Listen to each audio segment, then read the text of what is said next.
Thank you. My name is Shelly Hughes. I live and work in Whatcom County in Bellingham at a facility, North Cascade Health and Rehab. I've worked there. This year will be 14 years as certified nurse's aide, and I've been in the industry for almost 20. I'd like to give you a snapshot of what working in a nursing home right now looks like. As some of the previous speakers have said, we are still struggling with staffing, with retention, with recruitment, and that directly impacts the quality of care we're able to give our residents. For example, a few nights ago, I work nights, by the way. I work 10 p.m. to 6 a.m. That's the knock shift. I was looking forward to my shift because we were meant to be fully staffed on our Medicaid floor. We have 60 residents, and when we're fully staffed, we have 1 licensed nurse and 3 aides. This is a far cry better than what it looked like a year ago when we were working with the same number of residents, but only 2 aides to take care of 60 people. That was really hard. So just having that extra body on the floor makes all the difference. But as soon as I came on the floor, I could tell that it was going to be a rough start. The previous shift had been short-staffed. There were call lights on. There were residents that should be in bed who were still up waiting for care. And as I started my rounds, I immediately found a resident sitting on the floor. She had had a fall. Her aide had been just a little bit too busy to, check on her properly. She is experiencing some increased confusion, thought that there was a chair, and just sort of sat down on her bottom. Thankfully, it was a non-injury fall, but I knew I was going to have to keep an extra careful eye on her. When our residents are confused, the only intervention that works is one-on-one care. They need somebody with them, checking on them, making sure that they're okay.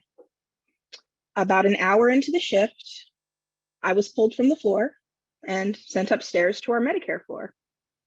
There had been a call out, and they were trying to run our Medicare floor with 30 residents with 1 aide and 1 nurse, and that's just not possible.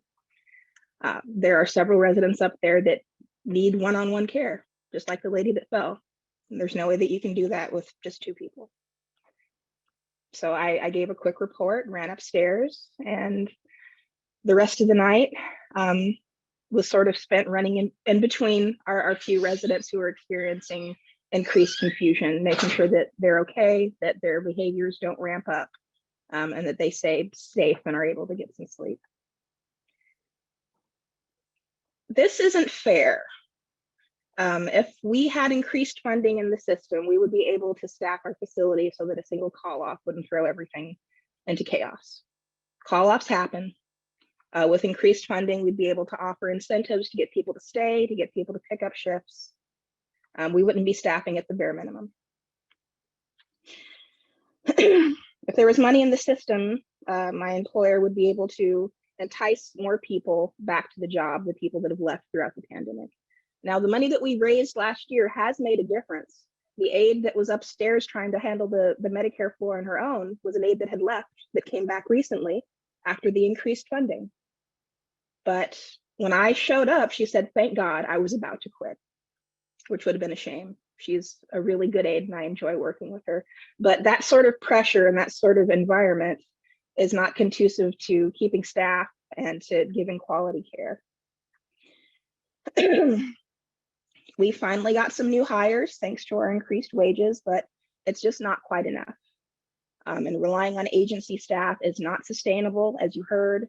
One of the call-offs that occurred that day was from an agency staff person who there was some sort of confusion in staffing them. I'm not sure exactly what happened. I don't handle that end of the business, but that seems to happen a lot.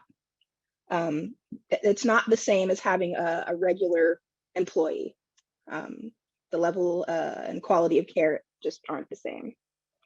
If the rate were to be updated, I'm confident that the new money going into the system, going to direct care staff, not to shareholders or buildings improvements, would finally get us to a place that I feel that we are closer to than ever. The increases that we got last year were historic, and I've seen the difference that they made. We are so close. If we could just stay the course and maintain what we've done. The ability to hire more staff and retain more staff would be life-changing for my residents, for myself, for my coworkers. This job is hard, but it's so much better when you're fully staffed. You can actually enjoy it. You can sit and talk with people. You feel good about yourself, giving the quality care that you know that they deserve. And it's the sort of job that I think many young people would be happy to come to and stay in. But we have to fix that aspect. We have to increase the wages and increase the funding.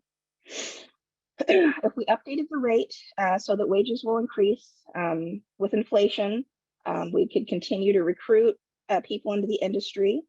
I know that there are people out there that want to work in this field, want to be able to have a living wage they can raise a family on, be able to pay the rent, and to have a good, thriving life. And our residents need us to fix this problem. So, that's our ask.